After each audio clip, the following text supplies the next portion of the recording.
Hello students, मैं हूं professor Arif Sheikh. आज मैं आपके लिए लाया हूं एफआई बीकॉम का इकोनॉमिक्स। लास्ट लेक्चर में हम लोग ने short run equilibrium under monopoly किया था। आज हम लोग करने वाले हैं long run equilibrium under monopoly. अब long run equilibrium under monopoly होता क्या? देखो, लॉन्ग रन और शॉर्ट रन में बहुत डिफरेंस है। शॉर्ट रन मतलब कि अभी अभी बिजनेस स्टार्ट किया था और कुछ महीने साल में इसको क्या बिजनेस में पॉसिबिलिटीज थी प्रॉफिट कमाने की, जो हम लोग ने लास्ट वीडियो में देखा था। अब ऑब्वियसली लॉन्ग रन बिजनेस अगर चल रहा है और वो मोनोपोली मार्केट है, तो मोनोपोली के अंदर कोई भी उसका कोई दूसरा कॉम्पिटिटर नहीं होता है। तो ऑब्वियसली अगर उसका बिजनेस आगे लॉन्ग रन तक चलता है तो he will earn super normal profit. क्यों? द रीजन बिहाइंड इज कि उसका कोई कॉम्पिटिटर नहीं है। ठीक है, तो देखो यहाँ पर लिखा है कि in the long run monopolist can change the scale of his output. Monopoly जो है अपना बिजनेस का स्केल, अपना जो आउटपुट है वो चेंज कर सकता है, क्योंकि लॉन्ग रन है ना, उसके हिसाब से उसको जैसा एडजस्टमेंट करना है वो कर सकता है। शॉर्ट रन में हम लोग नहीं कर सकते, क्योंकि शॉर्ट रन में क्या होता है, अभी अभी बिजनेस स्टार्ट किया तो कैसे हम लोग इतना जल्दी अपने बिजनेस का सेटअप चेंज कर सकते हैं? नहीं कर सकते। बट लॉन्ग रन में we can change the setup as per the demand. जैसा डिमांड होगा वैसा हम लोग अपने बिजनेस को और एक्सपांड करेंगे और बढ़ाएंगे। ठीक है, the entry of new firm is strictly restricted. Obviously मैंने आपको जैसे स्टार्टिंग में बताया कि दूसरा फर्म यहाँ एंटर नहीं कर सकता। The entry of new firm is strictly restricted, therefore ये फर्म अर्न करता है सुपर नॉर्मल प्रॉफिट। ठीक है, एक ही चीज होगा यहाँ पर, एक ही डायग्राम बनेगा, वो है सुपर नॉर्मल प्रॉफिट का। The monopoly firm attain equilibrium when marginal revenue is equal to marginal cost. मैंने आपको बताया था marginal revenue equal to marginal cost का मतलब क्या होता है।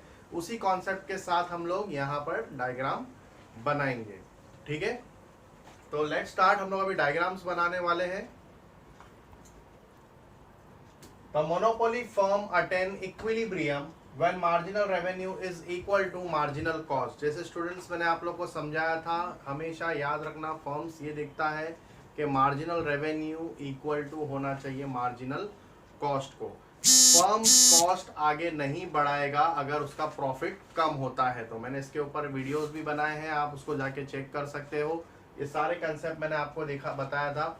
Marginal revenue equal to marginal cost का कॉन्सेप्ट क्लियर होना बहुत ज़रूरी है, तो वो आप वीडियोस में देख लेना। लास्ट वीडियो में मैंने आपको पूरा प्रॉपरली बताया है कि फर्म का इक्विलिब्रियम कहाँ तक आता है, कहाँ तक ही वो आउटपुट प्रोड्यूस करेगा, जब उसका मार्जिनल रेवेन्यू इक्वल टू क्या होगा, मार्जिनल कॉस्ट। एडिशनल कॉस्ट वो नहीं करेगा।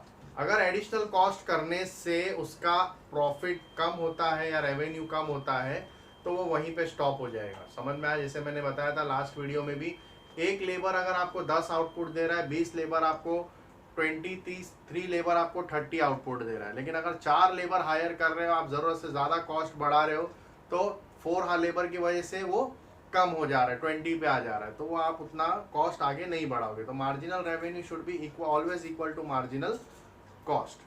ठीक है, तो यहाँ पर जैसे मैंने आपको बताया सुपर नॉर्मल प्रॉफिट इसमें अर्न होगा मोनोपोली में।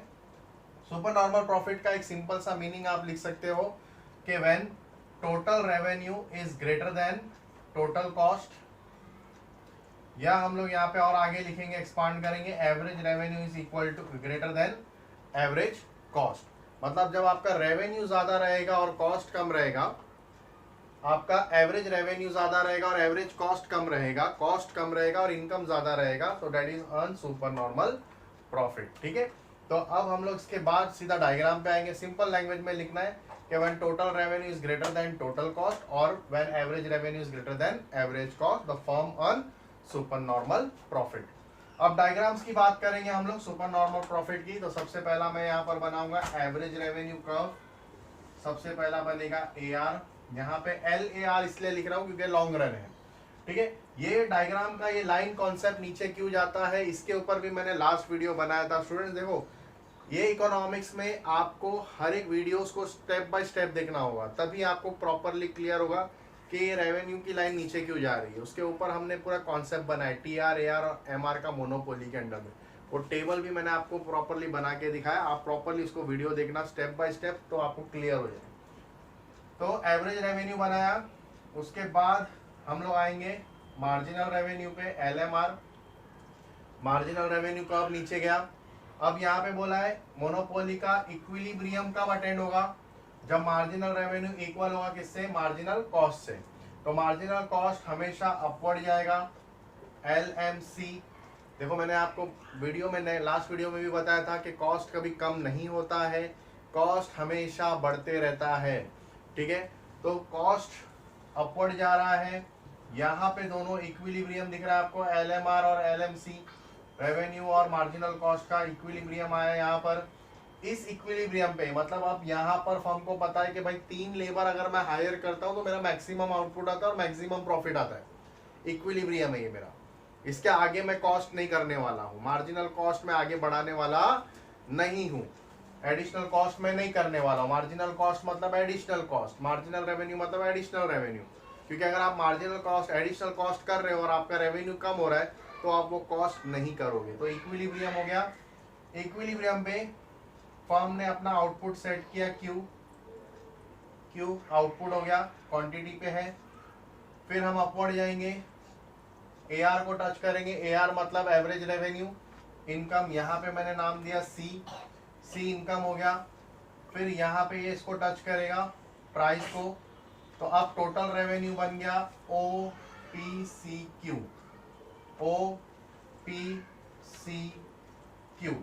ठीक है। ये आपका बन गया टोटल रेवेन्यू ऑन। C आपका एवरेज रेवेन्यू। अब देखो income line C income line पे AR पे अभी इंपॉर्टेंट रोल हमारा प्ले करेगा एवरेज कॉस्ट और टोटल कॉस्ट बताना है अपने को। तो हमने TR और AR तो बना दिया, अंडरस्टूड। TR क्या है अपना OPCQ और AR क्या है अपना C पॉइंट AR है।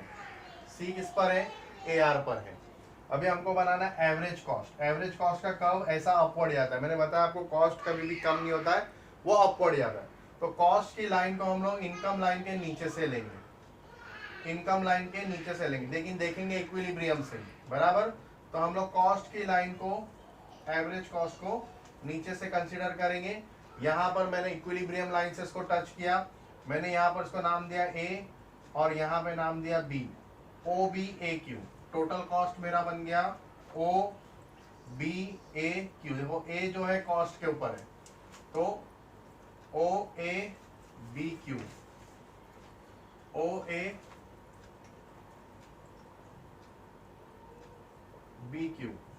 ठीक है। तो अब बताओ टोटल रेवेन्यू बढ़ा है कि टोटल कॉस्ट बढ़ा है, टोटल रेवेन्यू बढ़ा है। OPCQ बढ़ा है OBAQ से, ठीक है। तो this is the profit area PBAC, ये जो है ये आपका प्रॉफिट एरिया है, प्रॉफिट PBAC, ये आपका प्रॉफिट हो गया।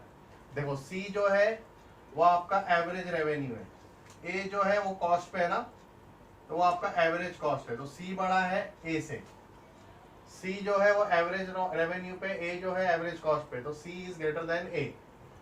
तो आप इसको सिंपल लैंग्वेज में इसको आप एक्सप्लेनेशन कर सकते हो कि in the above diagram x axis there is quantity, y axis there is price, average revenue and marginal revenue. The total revenue is, तो टोटल रेवेन्यू, ध्यान से सुनना, total revenue is OPCQ which is greater than total cost. What is the total cost? OBAQ, ठीक है। And the profit area is PBAC। यहाँ पे आप इतना एक्सप्लेनेशन करके इसको खत्म कर सकते हो, long run equilibrium under monopoly. तो hope you understood the diagram concept, आपको समझ में आया। पसंद आया वीडियो तो लाइक करो, शेयर करो, और फिर हम लोग मिलेंगे इसके बाद आगे नेक्स्ट चैप्टर में न्यू वीडियो के साथ में। That's all for today.